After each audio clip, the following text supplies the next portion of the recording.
how Trump's rhetoric shapes national and international policy and what it means for ongoing conflicts and America's global positioning. Welcome to Q News, and let me start, sir, by asking you if we can summarize the core political messages in Trump's UN speech. What would you say, and how do you interpret Trump's tone and overall message in his speech? Unfortunately, President Trump had a golden opportunity to rebuild the bridges that he had destroyed between us and the world. Instead, he built a wall of hatred and hostility. And it's not good for the interests of the United States and the interests of the Republican Party. President Trump believes his own lies when he said he stopped 7 wars. What are the 7 wars? He stopped the war between Egypt and Ethiopia. There was no war between Egypt and Ethiopia. So we have a problem here, and he believes his own lies. That's the biggest problem we have. And he believes that he's the only smart person in the world, and no one is allowed to do anything without getting a green light from him. This is acceptable. This is not the America that we believe in. America that stood for human rights, self-determination, democracy, and freedom. Unfortunately, now here in the United States, many American leaders or professionals are afraid to criticize him. Even the media, he has been sending to all the media that he will sue them if any of their employees or any of their journalists criticizes him. This is unacceptable. This is not the America that we believe and we love. This is Trump America, and we don't agree with him, unfortunately. We should, as a party, stand behind our president. But he's not doing the right thing. He's not doing he's not working for the American way. He's not working for peace, for justice. He has been insulting everyone, internally and externally. And, sir, what stood out to you about Trump's criticism of the United Nations as he said outdated and ineffective? How does this align with U.S. foreign policy traditions? It's bad for us. It's bad for our foreign policy. If Trump is mad at United Nations because in the past when he was a businessman in New York, he submitted a bid to renovate the United Nations building. He said he would do it for $500 million. He did not get the bid. He got mad, and he's still mad at United Nations. He's not working with United Nations. He has been working against United Nations by using the veto. When last week, when the General Assembly 14 voted to stop the hostility in the West Bank, to stop the genocide, to feed the Palestinian children, he used the veto. So how could he blame the United Nations when he is not working with United Nations to advance the cause of peace? Because United Nations was found to stop wars and to work for peace. Unfortunately, he is for wars, but not peace. Then he tells me he's a president of peace.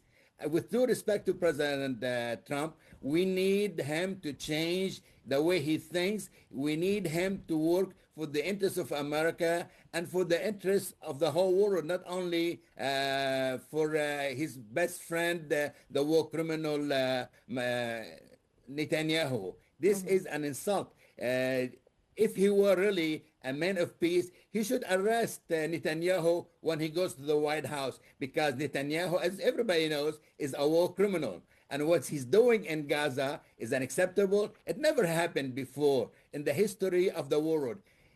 Children said there's no grass to eat anymore on the West Bank. They're eating sand. They're eating dirt. And that's not the way, really. We have to advance the cause of peace, democracy, and freedom and self-determination. And, sir, now Trump highlighted also American sovereignty strongly. How does this align with his administration's foreign policy vision, in your own opinion? Unfortunately, he's the only one that speaks for the government, for his government, for America. Nobody is allowed. There is no one at his government would dare to even criticize him or to tell him that he's wrong. He decides and he executes. And anyone that criticizes him, he will fire him. And unfortunately, here in America now, we have a dictator or we have a king that he believes that he is the one that is smart. He is the one who decides for everyone. You don't allow to think. He will think for you. And this is unacceptable. Mr. Francis, how might U.S. allies in Europe interpret Trump's remarks on NATO burden sharing?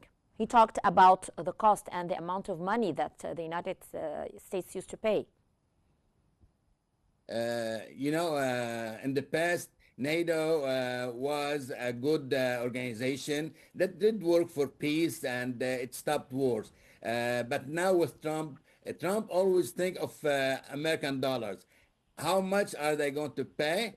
We are not going to pay. You want to send arms, American arms to Ukraine? You have to pay for it. Then yesterday he changed his policy. He said, no, he's going to support Ukraine. How is he going to support Ukraine? By sending more arms, by moving the world to a dangerous stage. And unfortunately, if we don't stop the war in Gaza and in the Ukraine, Russia, we are moving toward World War III. And that's what he likes, I think. In the evening, I think he watches Cowboys movie. He thinks he's fighting the American original people here. He thinks that he is John Wayne, one of the actors in the past. And he's doing a good job as acting at the White House. Therefore, the Oscar committee in Los Angeles at Hollywood should maybe nominate him for an Oscar because he's really doing a good job No, he as wants an the actor. peace. He wants the peace, the Nobel Peace Prize, not the Oscars. He wants the Nobel Peace Prize. Because he stopped 7 wars, and especially the one between Egypt and Ethiopia. I think he dreams of war because there was no war between Egypt and Ethiopia. How could he stop a war? He could not stop the war in Gaza, and he claimed that Netanyahu, the He war actually criminal, vetoed is his the friend. ceasefire. America vetoed the ceasefire. He claimed that. Yeah, but he claimed that when he was campaigning for president, he would stop the war in 24 hours between Ukraine and Russia. 8 months, and he caused more problems than stopping the war. And now we're joined also by Mr. Ahmed Maharim, political researcher and writer, joining us from Cairo. Welcome to Q News, Mr. Maharim. What is the significance of Trump's warning about recognizing a Palestinian state? How does it relate to the Gaza conflict, in your own opinion? Well, I think it reflects his own personal view and his own interest. He's running the international policy of the United States not as an ethics or principle, it's according to his own view.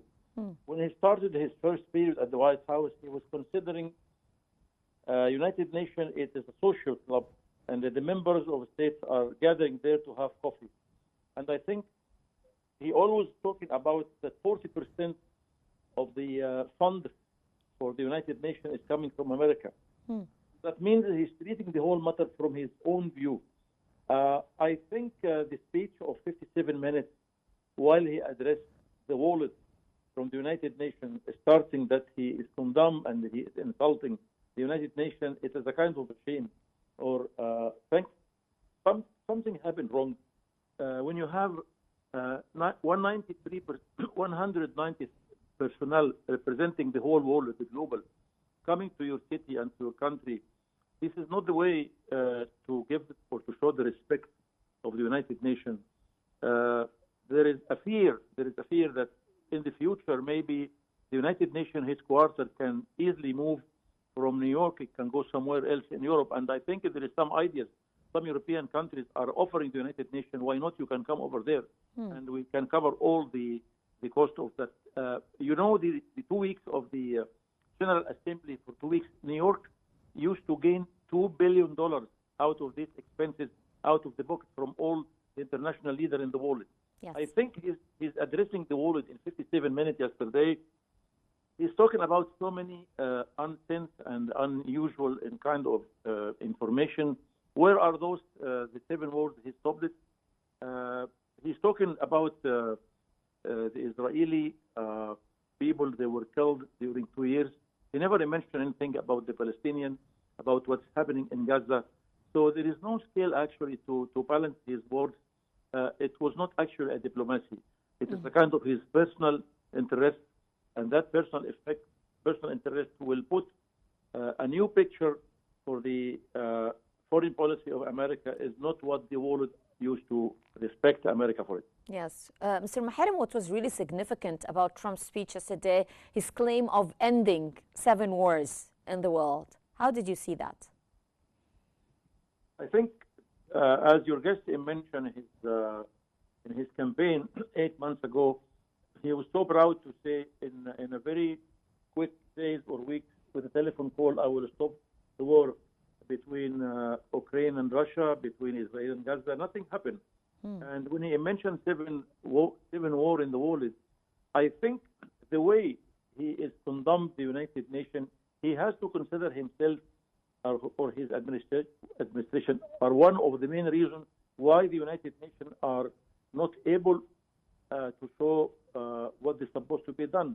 Exactly. If 14 countries in the Security Council for more than 4 or 5 times they would like to stop the war, and only the veto of America on the behalf of Israel to complain Israel and Netanyahu do not agree to stop the war. So I think it is something went very wrong with the American administration, especially the foreign policy. Something has to happen soon to recorrect this kind of picture. Okay. Mr. Francis, back again to you. How might U.S. allies in Europe interpret Trump's remarks on the NATO, its functions, its financial burden on the United States? As you know, and everybody knows, that the leaders of Europe don't have any respect for President Trump, because instead of working with them, he insults them. He demeans their dignity, and like what he said yesterday, that London is a different city now because the mayor is a Muslim. He insulted the Islam, insulted us as Arabs, and in the evening, Arab leaders went and met with him privately. If I were any of them, I would not have met with him after he insulted all of us, and he always insults us. He doesn't respect, as your honor guest said, the Palestinians. How could he bring peace if he doesn't talk to the other side? In the past, Jimmy Carter, even Nixon, Bill Clinton, all the presidents did talk to the Palestinian Authority or the representative of the Palestinians, and we had a Palestinian embassy in Washington. He closed the embassy. He gave the Golan Heights as a gift to Netanyahu. He moved the American embassy to Jerusalem and told him that he could have all of Jerusalem, and he wants to make Gaza a Riviera. He wants to force the 2.5 million Palestinians out of their homes, out of their land, in order for him, his son-in-law, and the Israelis, and a few maybe Arab businessmen, take over Gaza. This is unacceptable. This is not the way America works. America works for democracy, for peace, for human rights. And human rights doesn't exist anymore. Not in America, not in Europe. When I'm sure they watched video from coming out of the West Bank. Children are starving. Women are getting killed. People are losing their homes. They're losing their dignity. That the poor kid, after he buried his mother a few days ago, and he was carrying his other brother or sister, it was the Egyptian committee that came and saved him from death. This is when you see those pictures, you cry. I don't know if he's a human being or the European leaders who only talk but no action.